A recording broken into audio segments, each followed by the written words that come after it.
उपोषण केलंय तर तुम्ही त्या पद्धतीने स्वागत करायला पाहिजे. आम्हाला तुम्ही दुसरेच खडे बोल सोडवलेत आम्हाला. पण मी तुमचे वडील आम्हाला आम्ही टोपीच्या गाड्या फोडल्या. आम्हाला काय करायचं तुम्ही टोपीच्या फोडा नाही कोणत्या मात्रेच्या फोडा.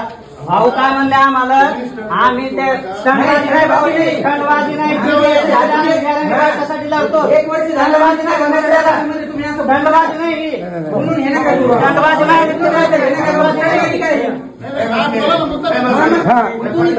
आम्हाला ते म्हणले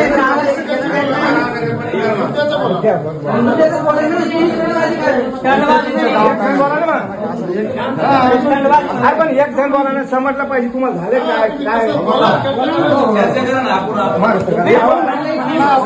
30 वर्षापासून आमच्या दारात कोणी बसलं नाही.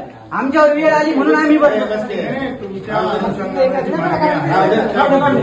100% असते. त्या पद्धतीनं आपण जी काही भूमिका आहे ती विधिमंडळात मांडली. 17 मिनिटाचा विधिमंडळाचा व्हिडिओ. त्याच्यामुळे आमची काय भूमिका आहे ती इतर लोकांत बाकीच्या मांडण्यापेक्षा जे अधिकृत विधिमंडळात मांडायला पाहिजे ना. भानगड काय होती पोरं माहिती का तुम्ही आम्हाला बोलणं 100% जाब विचारणं त्याच्याबद्दल दुमत. फक्त एक मला सांगा आता समजा काही लोकांना आपण राजकारणापुरती हे करतो पाठिंबा देतो. काय झालं बजरंग सोनवणे घेतली भूमिका सभागृहामध्ये जाऊन ज्या ठिकाणी घ्यायला पाहिजे तिथे घेतली का आपल्या परभणीच्या खासदारांनी भूमिका लिहून घ्या ना त्याला. या सगळ्या ह्या गोष्टी तर लिहून घ्या. अरे आम्ही विधिमंडळामध्ये आमची अधिकृत भूमिका 17 मिनिटाची पाटलांनी सांगितलंय साहेब पाटलांनी सांगितलंय व्हिडिओ घ्या